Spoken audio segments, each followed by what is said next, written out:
In 1767 and 1768, the Townshend Acts were introduced to the British colonies in America, bringing taxes and regulations to their fund administrations.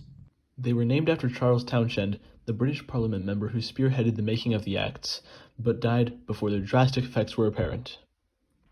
They were made for a few reasons, including to raise revenue in the colonies so the officials would stay loyal, to streamline trade regulation, to punish New York for failing to comply with the 1765 Quartering Act, and to establish the fact that Parliament could tax the colonies in the first place.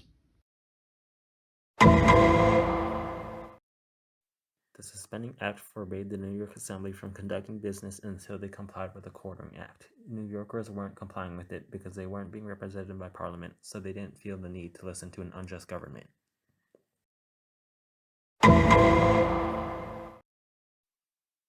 The Revenue Act of 1767 placed taxes on glass, lead, paper, and tea.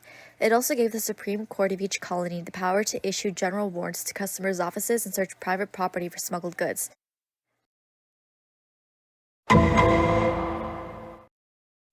Indemnity means security or protection against a loss or other financial burden. The Indemnity Act of 1767 was the fourth of the Townshend Acts to be passed. The act reduced taxes on the British East India Company when they imported tea into England. This allowed England to re-export the tea to the colonies more cheaply and resell it to the colonists.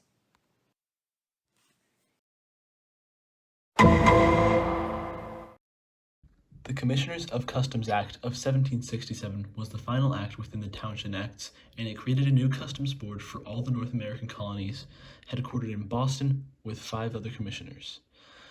All it was really created to do was increase tax revenue, because previously the tax board in England couldn't do its job very well from overseas. Once the board was established, the enforcement of shipping tax was increased, so the British government got into conflicts with smugglers, which didn't end very well.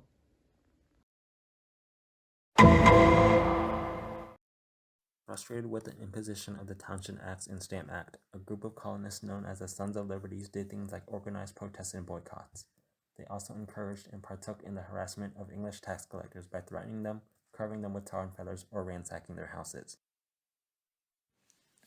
The Daughters of Liberty was the female association that was formed in 1765 as a way for women to speak out in the name of patriotism and freedom. They displayed their loyalty by supporting the non-importation of British goods during the American Revolution. The Daughters of Liberty participated in crafting American-made goods. It was also a general term for women who identified themselves as fighting for liberty during this time.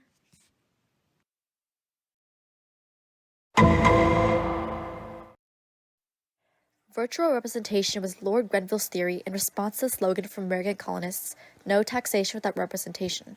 He claimed that every member of Parliament represented all British subjects, even the American colonists. To justify this, the Declaratory Act was passed in 1766, including other laws that were binding to the colonies. Colonists not being represented in Parliament felt underrepresented in Parliament. And during the early stages of the American Revolution, they didn't need to be represented in Parliament. On top of that, it wasn't a super popular idea on either side of the Atlantic. It was basically the last straw for the colonists, and the British had exploited them enough.